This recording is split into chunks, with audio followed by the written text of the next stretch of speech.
Alright, we're back from the range, and at first this looks awesome, right? Dry fire, nice tight groups, relatively good accuracy. We were working on fundamentals of drawing from the holster, reloading, gaining on our sights, nice clean trigger press straight to the rear, and stuff like that. Well, I went to the range and I started off with the Kansas Concealed Carry Qual. By the way, I'm getting rid of this target. It's no longer serving its purpose. So, Kansas Concealed Carry Qual, as you can see right there, hopefully you can make out the hits. We have a nice group here and then some flyers. 3 yards, dominant hand only, 7 yards, both hands only, and 10 yards, both hands. Really, really simple. Now, you're going to see a trend, and what I want to tell you is, not all the hits are right here. There's no time limits on this one, but I was like, it's just Kansas Concealed Carry Qual. Just get it done with. No one really wants to pay attention to it. I was going to videotape this, but my camera died. Big deal. Oh well. So I will say that this one, and this one were those 3-yard shots. I'm pretty sure they were. That means I need to work on shooting single-handedly with my dominant hand, make sure I still can get that nice crisp side picture and pressing straight to the rear. Now, like I said, there's going to be a trend. See how this looks like a shotgun blast? Like double out buck? Like at 35 yards or 25 yards? It didn't get better. By the way, this is 100% on the Kansas Concealed Carry Qual, and I shot all these back to back, going. So, without further ado, here's the FBI Qual that I shot. Alright. So not too bad. Right off the bat, we have 1, 2, and 3 flyers. Well, after further ado, we ended up scoring this at a 90%. Me and the guy who was helping me. He's just a guy who works at the range. They were pretty slow. I'm like, hey, I can't run a timer and a camera and shoot all at the same time. Do you want to help me with this FBI Qual? He's like, heck yeah, bud. So I had him help me. I also had him score it separately. So if you don't know what the FBI Qual is, I will link all the shots in this area just real quick. It's going to be at various yardages, drawn from the holster and stuff like that. Goes out to 25 yards. But what I want you guys to notice is we have this line going straight up. We have a few good. You have several here, and then we have a line coming straight right, and then another going up left. Now, what this will tell you is, and see how they're not all in like a really tight group, like on this right here.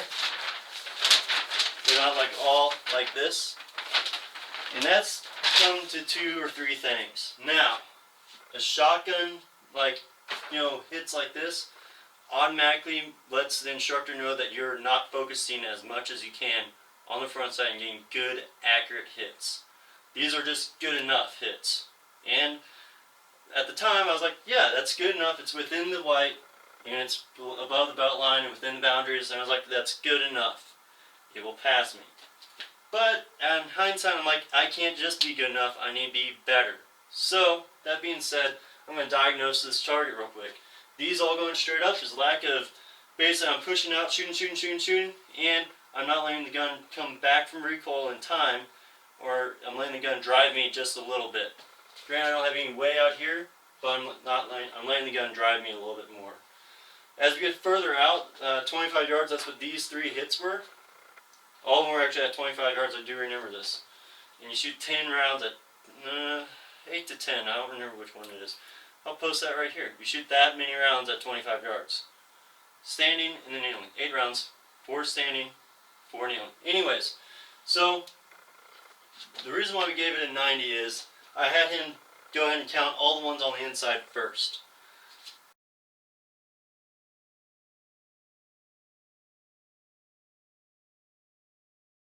And he came back with me with 50. I'm like, no way is there 50 in there. He's like, what do you mean? I'm like, I only shot 50 rounds at the target. He's like, oh, really? I'm like, yeah. So what I did is I counted. And I got, I think, like 48, something like that. So it'd be 48, 49, 50, 51. And I was like, you counted again.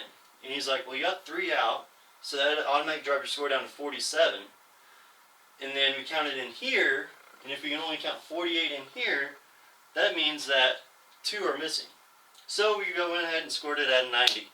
Now, these ones coming straight this way right here, that is me pushing out, and when I get my grip on my gun, I'm starting to thumb it over. Now what I mean by thumbing, little airsoft gun demo, what I mean by thumbing is I'm bringing my fingers, this thumb is all the way out here, I'm starting to tighten up, and it'll slightly tweak my front sight. Now if you're tight all the time, then it's not going to happen that much. Or if you simply roll your thumbs back, you get more control on the gun like this, because you can actually get more grip with this hand. So I realized that I need to stop doing that. Also, since they are all in this, I need to focus on a better spot on the target. The more refined hit area. This is just a regular Q2 target. So now what I'm going to do is this. And we're going to pause, and we'll be back in like milliseconds. Alright, so this is what I'm going to be doing. Now this is just a regular target that I have, just put backwards. The reason why I did this is it's an older tactic used by beginner shooters, by instructors to find out how good beginner shooters can shoot. So they'll do this with no time constraints. They'll have you shoot just in a spot and then keep shooting in that spot and see what your groups are doing. Now me, I went out, and since I want to track and actually find out how accurate I want to shoot, and I want to be able to get speed related groups eventually, is what I'm going to do is I'm going to take these little shot spotters from this target pack, if I can ever get it open. There we go. So I'm going to take one of these, and you know how before I shoot at an 8-inch circle, so now these are 61 inch, 23 inch, so yeah. So I'm going to be shooting at these 3-inch little pasties, and what I'm going to be shooting for, right there. So I'm going to be shooting at this guy. Now what I'm going to be doing is shooting 5 to 10 rounds from my airsoft gun at that spot. And when I shoot outside of it, I'm going to slow down. Now if I get to the speed where I'm just up and like, you know, really nice, good cadence of fire, then I'm going to go down to the next size and make it smaller. And then the next size and make it smaller. So the next few dry fire vlogs that we'll be doing right after this is you're going to be looking at this target and me doing this like really slow shooting again. Now, as you were tracking the rest of the dry fire vlogs, I was working on accuracy, but I was more working on trigger press. Alright, I wasn't working on just like keeping my sights pinned at a spot on the target. I was making sure that I was pressing straight through the rear of the trigger without messing up the sights. So on this target right here, that's me pressing straight to the rear most of the time on good accurate hits, but my sights were floating around the target. Tom Gibbons would call it a wobble zone of when you're shaking and stuff, you can still get accurate hits, and you still have good fundamentals like pressing straight to the rear and have your sights lined up, but your sights are not in the same spot. So I'm going to try to lock my sights on this spot and shoot better. Thank you very much. This is my critical analysis of my range time that I went and tested what I've been working on. So without further ado, the next one will be a dry fire vlog. And before I forget, we have had good success. We went to a gun show. A lot of you guys showed up and saw me. And then I gave you guys a coupon code, First 6. Now First 6 will give you guys X amount percentage off of a class if you're one of the first 6 people to sign up. That is the idea of it. We want to get classes filled up as quickly as possible so we don't just have one guy or people showing up at the end. So if you believe in the term early bird gets a worm, when we get set out of class, type in First 6 into the coupon code. If you're within the first 6 people to sign up, you will get that discount.